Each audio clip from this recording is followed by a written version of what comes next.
Hi guys! Ako nga pala si Joe, isang factory worker dito sa Pinas. So ngayon nga pala, papasok na naman tayo ng trabaho. Syempre, bago pumasok ng trabaho, syempre, aura muna tayo sa elevator kasi ako lang mag-isa. So, maaga-aga pa naman, and kung nakikita nyo dyan sa tabi-tabi, mayroong mga timba kasi nga, may mga tulo kasi kanina malakas ang ulan. So, nandito na ako, kumuha na ako ng uniform.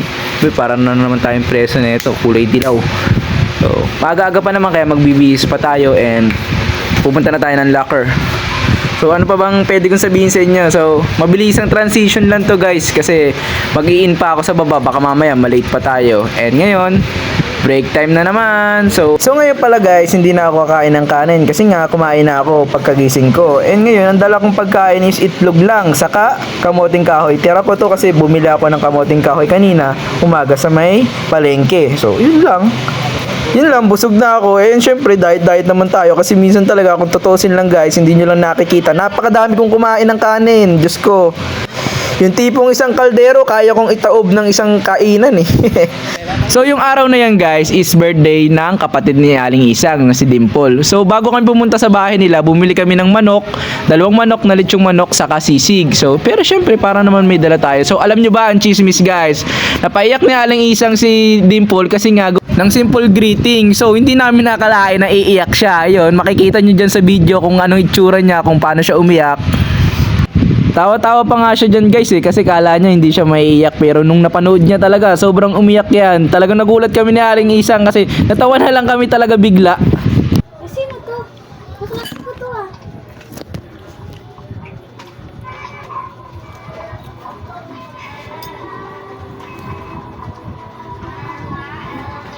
Huwag ka mag-skip ah. Naiyak na ako agad. Ayun nga guys, natawa na kami ni Aling Isang. Hindi namin akalain talagang may iyak yan kasi sa totoo lang si Aling Isang, yung kapatid niya, hindi masyado naiyak yan sa mga ganyang bagay, lalo yung mga ganyang message. Pero si Dimple, iyakin din pala, and sa simpleng ganyan lang napaiyak siya. So talagang yung puso niya talaga parang katulad rin ng akin eh. Love language niya rin siguro yung words of affirmation. So yung tipong halimbawa simpleng message lang, basta i-message mo na ako ng ganyan kahit ano, matatouch na ako, maiyak na ako. Mas gusto ko yung ganyan kaysa yung mga material na bagay. Kaya nga guys, noon talaga pag sa mga ibang kaibigan ko, mga tropa ko, classic ko, sinasabi ko sige batiin nyo lang ako, i-message nyo lang ako, masaya na ako dyan, kahit wala akong regalo, okay na ako dyan. Nako, mas magtatampo pa ako sa iyo kung halimbawa hindi mo ako batiin kaysa hindi mo ako bigyan ng regalo. Mas gusto ko yung ganun. Kaya nga guys, sabi ko nga kay Aling Isang, basta batiin mo lang ako, masaya na ako dyan. Kahit wala akong regalo, okay lang. So yun nga guys, kung nakikita nyo dyan sa video, nagluto nga pala si tita ng spaghetti. So sa totoo lang guys, ang sarap niya magluto ni tita ng spaghetti, and talagang nakarami ako ng kinain yan. Kumain pa ako ng kanin, kumain pa ako ng spaghetti yun, di ba? Ang sobrang daming carbs. Pero okay lang, minsan lang naman to eh. Kasi pagkatapos namin magkumain, ang ginagawa namin ni Aling Isang, talaga nakukonsensya kami. Ginagawa namin, Mi, tara, tabata tayo, tara, workout tayo. Kaya yun, pagkatapos namin, nagpapahinga na kami ng ilang oras, nag-workout kami pag uwi namin ng bahay. So, yun lang. And ito, kung napapansin nyo, umaga na yan, almusal na namin. So, nagluto ako ng 3 itlog and meron kami biniling tinapay sa Dali. So, hi guys, good morning. So, ngayon, almusal lang kami ni Aling Isang. Almusal namin syempre, simple lang. Bumili kami ng tinapay galing Dali. Ayan. Grandonia. Gani? Grandiosa. Grandiosa. Oh, Parang grandiosa, no? Tapos, luto rin ako ng egg. And bumili rin kami na ito. Philippines. Say cheese. Made in Philippines. Wait lang. Sa ano, Carmona. Made in Philippines sa Carmona, Cavite. Ayan, dito lang ginawa. So, tara, tikman natin. Hindi na kakambo. So guys, kung narinig nyo nga pala yung sinabi ni Aling Isang dyan, sabi niya kung saan daw gawa yung tinapay na yan. So kasi alam niya man, mayroong chismis. So hindi ko nasasabihin sa inyo, basta may chismis galing about dyan sa kung ano-ano. And alam niyo naman yan si Aling Isang, talagang maano yan sa pagkain. So gusto niya malaman kung saan yan galing. Kasi alam niyo naman, di ba, mas mura lang yung binili namin na tinapay na yan. Kaya nag-iisip siya. Hindi naman sa Marte guys, pero syempre nag-iingat lang din, di ba? Kailangan naman kahit pa paano alam mo kung saan gawa yung mga pagkain na yan. So sa kanya ko nga lang guys natutunan yung mga nutrition pack sa, alam niyo yun, kung napapansin niyo sa mga product, meron yung mga nakalagay dyan. So kung may trans fat dyan, hindi yan pinapano sa akin ni Aling Isang, dapat 0 grams lang yan. So yun guys, basta pag may trans fat, sa atin yan, very unhealthy yan sa atin. Kung halimbawa, i-search nyo lang kung gusto nyo malaman kung ano yung trans fat. So alam nyo ba guys, nalaman ko nga na napakadelikado pala ng margarine, sabi ni Aling Isang. So search nyo lang kung gusto nyo malaman ang details about dyan sa margarine. Basta guys, ang dami namin napapanood ng iba't iba sa internet. So nanonood naman kami mga legit na doktor dyan sa TikTok at Facebook. So syempre nanonood lang kami ng mga alam nyo na, yung mga pwedeng makakatulong sa amin para makaiwas sa mga kahit anumang unhealthy foods. Pero syempre, alam niyo naman na nasa sarili natin yun. Alam niyo naman, ang bawal ay napakasarap. So, wala tayong magawa dyan. Paulit-ulit natin gagawin yan. Basta masarap eh. Pero guys, bad yun ah. So, mabalik nga pala tayo sa video na nakikita nyo dyan. Galing nga pala akong palengke niyan. And bibili ako ng gulay na repolyo and pipino. So, yan. Nagluto lang ako ng ginisang repolyo na may itlog kasi gusto ni Aling Isang na wag na kami magkanin. Bumili ako niyan sa pipino. So yun nga guys, kung nakikita nyo dyan, may pupuntahan kami ni Aling Isang. Madaling araw yan and may asikasuhin kaming mahalagang papel. And inagahan na namin kasi nga sobrang dami, siksikan kasi nga alam nyo na rush hour pag sobrang alas 5 pa kayo pupunta, ang mga bus is sobrang daming tao, siksikan, minsan nakatayo pa. So inagahan na lang namin para naman kahit papano nakaupo kami and nakakatulog pa kami kahit papano. So yun nga guys, natapos na kami sa aming pinuntahan, natapos na namin asikasuhin yung papel na ayusin namin. So nandito nga pala kami sa Pasig. So dumaan kami dito sa SM Mega Mall. So apakalaki ng SM Mega Mall, talagang as in mega.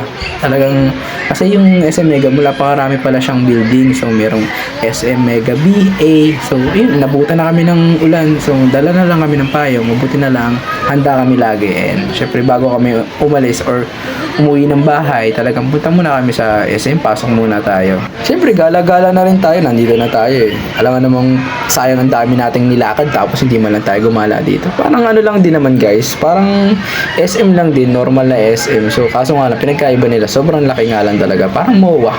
Pero alam nyo guys, parang ano dito sa SM Mega Mall, konti ng tao, parang kala nyo mag-uuwian na, parang closing na nung mall.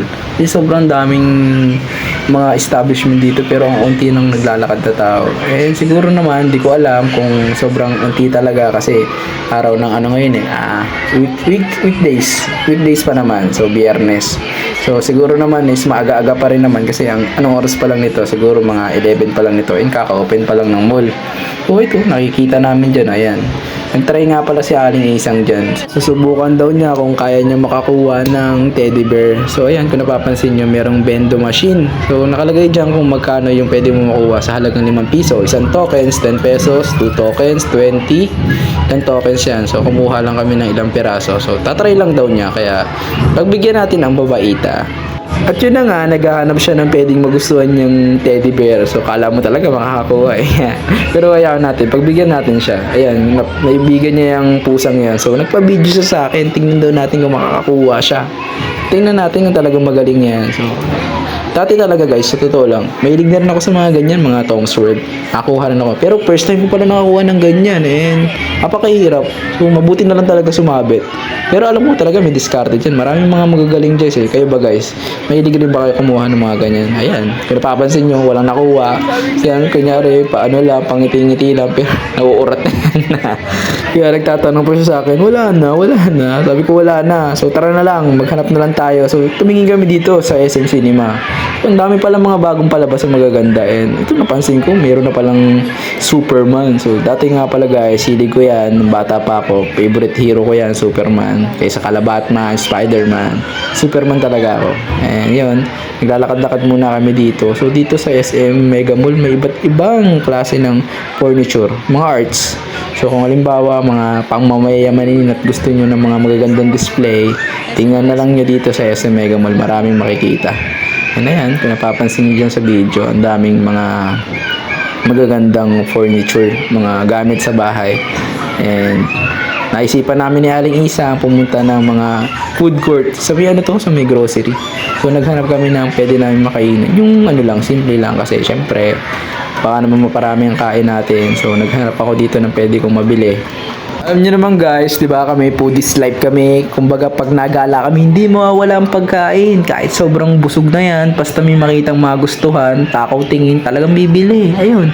So pumunta kami dito sa food court and bumili pala ako ng turon. So alam niyo ba guys, di ba masarap naman yung turon dyan sa SM. Kahit sa SM, meron mga ganyan turon eh. May mga turong langka, na may mga halo-halo, turong ube. So bumili ako ng turon langka. Ang laki nga ng turon dito guys eh. Talagang kahit isang piraso lang, mabubusog ka na eh. So yun, tinikman ko. Sabi ko, tikman ko nga yan kasi gusto kong bumili ng ng pares dito sa may food court kasi masarap daw ang pares dito. Kaso nga lang, naka-close pa sila. So yan, naghintay ako ng ilang minuto and nakabili na ako. So bumili ako ng bagnet, beef bagnet pares. Yun, sarap. Ang sarap. Talagang kakakain ko pa lang yun guys sa 7-Eleven pero yun, kain ulit. Foodies life tayo eh. So, ayun. Ala, ang daming tabadi. Nakakatakot.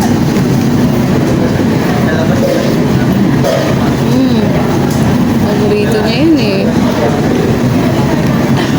So yun nga guys, talagang napagulat si Aling Isang sa Parex. Sobrang dami niya guys, sobrang dami ng serving niya. And kung napapansin nyo, talagang pamputok-batok talaga guys. Talagang mabubusog ka talaga pero talagang ma-high blood ka o ma-high blood ka.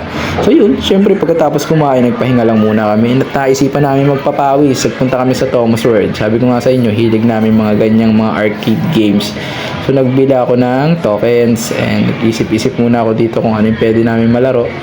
Alam niyo dito guys, sa may SM Mega Mall, dito sa Tom's World, napakadaming pwede mo mga laro. And kung napapansin nyo, naglaro muna ako ng basketball. Siyempre, ball is life tayo eh. Kala mo talaga sobrang galing maglaro ng basketball. Pero sa totoo lang guys nung bata pa ako talaga, hilig ko na rin mag-basketball.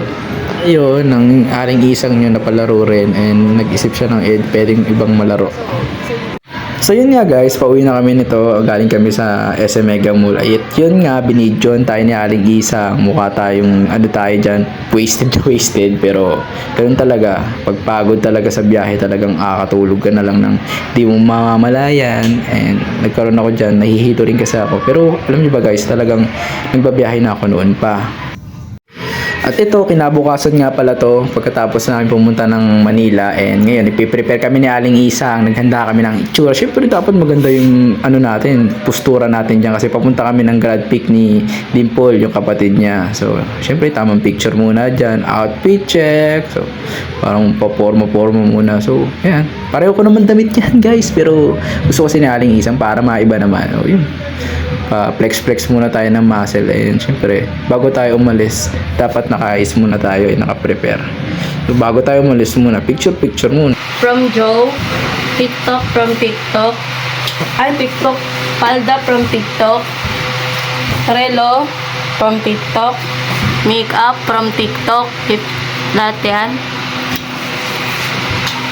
Joe from DB Mart. DB Mart? DB Mart to, di ba? Sunglasses from TikTok. Ito. Pakita mo. Gold necklace from Saudi. Mama, sinungaling ka. Ngabog mo. Ayan. Ukay-ukay. Pants from Ukay-Ukay. Yeah. Oh, wow. Socks from Ukay. Ay, from TikTok. TikTok. Yun lang. Yung TikTok. Picture tayo deh. So yun nga pala, pumunta na kami ng Alphamart kasi naisipan namin ni Aling Isang na bumili muna ng mga pwede namin kutkutin sa sasakyan habang nagbabiyahe. Ayun, sabi ko videoan mo ako habang natunog yung kanta ni Neo. So biyahe na kami. Dapat talaga guys magbabas kami kaso nga lang ang tagal ng bus.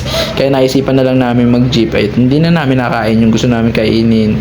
So yun na, nandito na kami sa Cabso, Maine. So nandito yun sa Indang. Napakaganda, ang daming pagbabago. Syempre, kausapin muna natin yung kuya ni Aling Isang. Kwento-kwento lang tayo ng mga pwedeng mapuntahan dito sa Cabso. Nandito kami sa Cabso. Ngayon kasalukuyan ngayon na grad pick ng kapatid ni Aling Isang. So nandito kami. Naghihintay kami ng update kasi marami Sa gilid ko. Naglalakad-lakad kami ni Aling Isang dito sa may chapel. Dito kasi ginanap yung pictorial ni Dimple sa chapel. So nagtitingin-tingin kami kung ano yung pwede namin mapunta kasi napaka-boring naman kung nakapuko lang dun. So naghanap-hanap naman kami dito ng pwede naming mapuntahan. And ayun, so Nasa labas na nga pala ng chapel yung mga example ng mga package or yung mga any kind of frame na pwede mong pagpilian. Dito sa Cabso guys, dito ako nag-graduate and dito rin sa chapel na to, dito ako nag-pictorial noon. So marami nang nabago, maraming pagbabago. Dati dito sa is parang siya, yung mga sahig niya kasi yung parang lang, lupa. Ngayon medyo okay na. And na siya, sementado na. So yun guys, pasilip-silip lang dito sa labas and ayan, nagpipictorial na sila. Guys, so nandito kami sa Cabso. Pero nasa labas lang kami papunta tong Bangkod. Ito yung mga times na nag-break time kami, diyan kami nakain sa mga karinderya. Sama ko rin si Aling Isang. Yan, naglalakad-lakad kami at buring na buring ang babae. Laki ng pagbabago. Meron na tinayo na na building ngayon Parang classroom din siya. Ngayon, maraming masyadong dito, maraming mapuno. And maliwalas. Huwag lang umulan kasi pag umulan siguro dito yung daming magbabagsakan dito mga sanga pag bumagyo. So okay naman. Ang ganda naman yung panahon ngayon. Nakikisama siya katulad kahapon na umalis kami, nakisama rin. At ayan, kung napapansin nyo, pumunta na kami sa chapel kasi chinat na kami ni Dimple na pumunta na daw kami dito kasi next na daw siya. And syempre, naghihintay pa kami kasi mga estudyante na una pa. Victoria na ng kapatid ko. So, pagbibigyan natin siya ngayon na mas maganda siya sa akin. Ngayong araw lang, bukas back to normal na. Nga guys, pinipicturean na si Dimple ng nakasuot ng toga at ayun, nakikita niyo naman proud na proud ang ating mga tito at tita sa kanyang anak syempre at nakagraduate na. Syempre nakaka-proud naman talaga yun na magiging successful na unti-unti na at makakagraduate na siya. Kasi guys, kami ni Aling Isang talaga, kitang-kita namin yung mga struggle ni Dimple sa pag-aaral and ang dami siya napagdaanan. So kami naman dito ng kanyang ate is dito lang para nakasupport. So lumabas na nga pala ako niya kasi naghihintay na lang kami at yun, palakad-lakad na lang ako dyan. So tamang posing-posing na lang. At naisipan nga pala ni Dimple saka ni tita na pumunta na lang at dito na lang kumain. At yun, nanlibre si Dimple. So thank you Dimple. And ayun, nag-order na kami ni Aling Isang. Number 6 ang amin. Paakyat na kami kasi sobrang daming kumakain dyan guys. Siyempre alam nyo naman na pictorial at yung ibang magulang mas kaysa naman magluto sa bahay, dito na lang kumain. Ayun, and kung napapansin nyo, nandito kami sa taas. So yun lang, sana nag-enjoy kayo sa panonood at pakikinig ng aking voice over. At kung nakaabot kang dulo ng video, maraming salamat sa panonood mo. Kita-kits sa susunod na video. Bye-bye!